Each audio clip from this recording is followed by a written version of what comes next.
بسم اللہ الرحمن الرحیم۔ مکہ میں تشریف لانے کے بعد امام علیہ السلام نے حضرت رسول خدا کے چچا حضرت عباس کے گھر قیام فرمایا، اور جو کوئی بھی عمرہ اور زیارت کے لیے آتا وہ امام علیہ السلام کی زیارت کے لیے ضرور آتا۔ گویا کہ امام کے مکہ میں آنے کے بعد آپ کے ہاں لوگوں کی آمد و رفت کا باقاعدہ ایک سلسلہ شروع ہوا۔ مختلف قسم کے مختلف قبائل سے تعلق رکھنے والے اور مختلف اذہان سے تعلق رکھنے والے لوگ امام علیہ السلام کی خدمت میں آتے اور آپ سے مختلف قسم کے سوالات کرتے، اور امام علیہ السلام ہر شخص کو اپنے مقصد کے متعلق آگاہ فرمایا کرتے تھے۔ دوسری جانب سے عبداللہ ابن زبیر، جو کہ امام کے مدینہ سے خروج کرنے سے ایک شب پہلے ہی رات کی تاریکی میں اپنے بھائیوں کے ساتھ مدینہ سے مکہ آ چکا تھا، اس نے بھی خود کو حرم خدا کے قریب عبادت و مناجات پہ مصروف کر لیا تھا، اور بارہا وقفے سے کبھی ایک دن کے بعد کبھی 2 دن کے بعد ضرور امام علیہ السلام کی زیارت کے لیے آتا۔ بظاہر وہ خود کو امام کا ایک خیرخواہ ثابت کرنا چاہتا تھا، لیکن حقیقت میں وہ دیکھنا چاہتا تھا کہ مکہ میں حسین ابن علی کے قیام سے مجھے کیا فائدہ حاصل ہوگا اور مجھے کون سا نقصان اٹھانا پڑے گا۔ بارہا ملاقات کرنے کے بعد عبداللہ ابن زبیر اس نتیجے پہ پہنچا کہ جب تک حسین ابن علی مکہ میں ہے تب تک کوئی شخص بھی اس کی بیعت نہیں کرے گا۔ اس کی بنیادی وجہ یہ ہے کہ امام حسین علیہ الصلوۃ والسلام ہر اعتبار سے اس سے شرف رکھتے ہیں، ان کو برتری حاصل ہے، اور دوسرا یہ کہ جب تک امام حسین علیہ السلام جو کہ اہل حجاز کے سردار ہیں ان کے ہوتے ہوئے کوئی دوسرا شخص جو ہے وہ ان کی جگہ پر بیعت نہیں لے سکتا، اور کوئی بھی انسان راضی نہیں ہوگا کہ جب تک حسین ابن علی ہیں تو کسی دوسرے کے ہاتھ پر بیعت کر لی جائے۔ لہٰذا بار بار ملاقات کرنے کے بعد بالآخر اس سے رہا نہ گیا اور اس نے اپنے دل کی بات کر دی۔ اس نے کہا، یا ابا عبداللہ، آپ مکہ میں کیوں رکے ہوئے ہیں؟ آپ کے بابا اور آپ کے نانا کے شیعہ ہر جگہ پہ ہر شہر میں آپ کو مل جائیں گے، آپ جس جگہ پر بھی چلے جائیں لوگ آپ کی اطاعت کریں گے۔ اگر آپ کی بجائے میرے اتنے زیادہ چاہنے والے ہوتے تو بالکل میں بھی اسی شہر کا رخ کرتا۔ اور جب یہ اپنی دل کی بات کہہ کے چلا گیا، امام علیہ السلام نے اپنے اصحاب اور ساتھیوں سے فرمایا کہ اس کے لیے سب سے زیادہ اذیت ناک یہی ہے کہ میرے ہوتے ہوئے کوئی بھی شخص اس کو اہمیت نہیں دے رہا، اور جب میں یہاں سے چلا جاؤں گا تو اس کی تمام دل کی مرادیں پوری ہو جائیں گی۔ اور بالکل ایسا ہی ہوا کہ جب امام علیہ السلام مکہ سے عازم کربلا ہوئے تو عبداللہ ابن زبیر نے اپنے لیے تمام افراد سے بیعت لینا شروع کر دی، اور نہایت مختصر عرصے میں حجاز میں اس نے اپنی ایک بڑی حکومت قائم کر لی۔ عبداللہ ابن زبیر کی طرح اور لوگ بھی امام علیہ السلام کے پاس آتے رہے۔ انہی افراد میں عبداللہ ابن عمر اور عبداللہ ابن عباس بھی تھے۔ یہ دونوں افراد زیارت مکمل کرنے کے بعد جب واپس مدینہ جانے لگے تو جانے سے پہلے امام علیہ السلام کی بارگاہ میں حاضر ہوئے، اور دونوں جو افراد تھے، جس طرح کہ ابھی انشاءاللہ میں واضح کروں گا کہ یہ دونوں افراد جو تھے یہ دو مختلف ذہنیت سے تعلق رکھنے والے تھے۔ جس طرح ابتدا میں ہم نے ذکر کیا کہ امام کے مکہ میں آنے کے بعد 2 گروہ وجود میں آ چکے تھے، ایک امام کی حمایت کرنے والا اور دوسرا امام کی مخالفت کرنے والا۔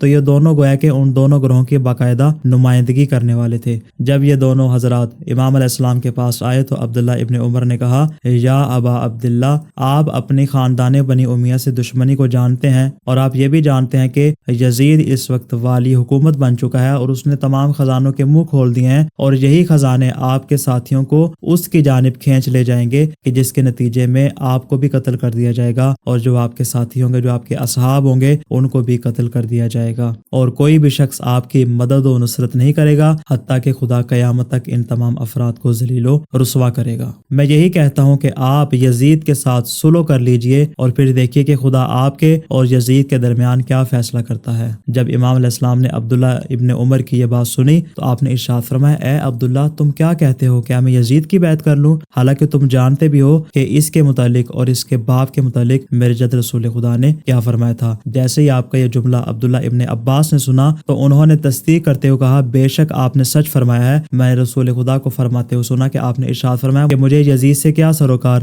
خدا یزید سے ساری برکتیں اٹھا لے، اس لیے کہ یہ میرے بیٹے حسین کو شہید کرے گا۔ خدا کی قسم، جو میرے بعد حسین کو قتل کرے گا اور اس کے قاتل کو بھی نہیں روکے گا تو خدا ان کی زبانوں اور دلوں میں اختلاف پیدا کر دے گا۔ یہ جملہ کہنے کے بعد عبداللہ ابن عباس نے گریہ کیا اور امام علیہ السلام نے بھی گریہ کیا، اور حالت گریہ میں امام نے ارشاد فرمایا، اے عبداللہ ابن عباس، کیا تم نہیں جانتے کہ میں فاطمہ کا بیٹا ہوں؟ عبداللہ ابن عباس نے کہا، بالکل ہم جانتے ہیں، آپ فاطمہ کے بیٹے ہیں اور آپ رسول خدا کے نواسے ہیں، اور آپ کے علاوہ اس وقت اس کائنات کے اندر کوئی بھی نواسہ رسول موجود نہیں ہے۔ پھر امام علیہ السلام نے عبداللہ ابن عباس کو مخاطب کرتے ہوئے فرمایا کہ تم کیا کہتے ہو اس قوم کے بارے میں کہ جس نے نبی کے نواسے کو اپنے گھر سے، اپنی جائے ولادت سے، اپنے جائے قرار سے، رسول کے حرم سے، قبر نبی کے جوار سے مسجد نبوی سے اور ہجرت کے گھر سے باہر نکال دیا ہو۔ خوف و دہشت کی وجہ سے اسے کوئی قرار نہ ہو، کوئی بھی اس کی پناہ گاہ اور ٹھکانہ نہ ہو۔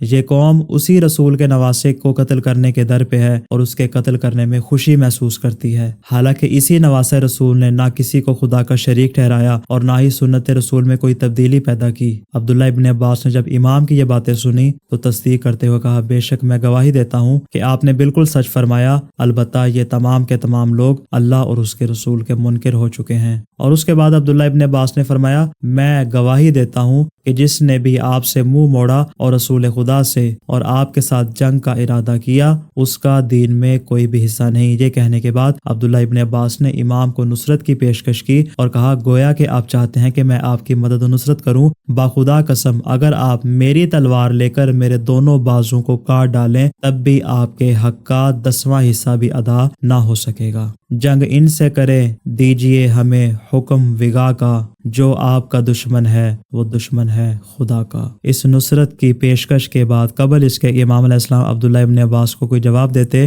فوراً عبداللہ ابن عمر نے ان کی بات کاٹی اور کہا، یبنا رسول اللہ، آپ نے جس چیز کا ارادہ کیا ہے آپ اس سے باز آ جائیں اور واپس مدینہ چلیں اور اپنے فیصلے پہ نظر ثانی کریں، کیونکہ یزید نے تو تھوڑے ہی دن زندہ رہنا ہے، اس کے بعد خدا کا امر آپ کے لیے کافی ہوگا۔ جب امام علیہ السلام نے عبداللہ ابن عمر کی یہ بات سنی تو آپ نے ارشاد فرمایا کہ تمہاری تمام باتوں پر مجھے افسوس ہے، کیا تم یہ کہنا چاہتے ہو کہ میں غلطی پر ہوں؟ اگر ایسا ہے تو پھر مجھے ٹوک دو۔ ابن عمر نے فوراً جواب دیا، کہا، خدا نے رسول کے نواسے کو غلطی پر خلق نہیں فرمایا، آپ کا خاندان وہ ہے جسے رسول خدا کے ذریعے طہارت ملی ہے اور یہ شرف یزید جیسوں کو کہاں حاصل، مگر مجھے ڈر اس بات کا ہے کہ آپ کا یہ حسین و جمیل چہرہ کہیں تلواروں اور نیزوں کی وجہ سے خراب نہ ہو جائے اور آپ کو امت کی وجہ سے ناگوار باتیں برداشت نہ کرنی پڑ جائیں، لہٰذا آئیں ہمارے ساتھ مدینہ واپس چلیں، اگر بیعت نہیں بھی کرنا چاہتے تو خاموشی کے ساتھ اپنے گھر میں بیٹھ جائیں۔ جب امام نے ابن عمر کی ان باتوں کو سنا تو آپ نے ارشاد فرمایا، اے ابن عمر، اگر یہ لوگ مجھے پا لیں گے تو مجھے نہیں چھوڑیں گے، لیکن اگر یہ لوگ مجھے نہ پا سکیں تو تب تک یہ میرا پیچھا نہیں چھوڑیں گے جب تک کہ مجھ سے بیعت نہیں لے لیتے یا مجھے قتل نہیں کر دیتے۔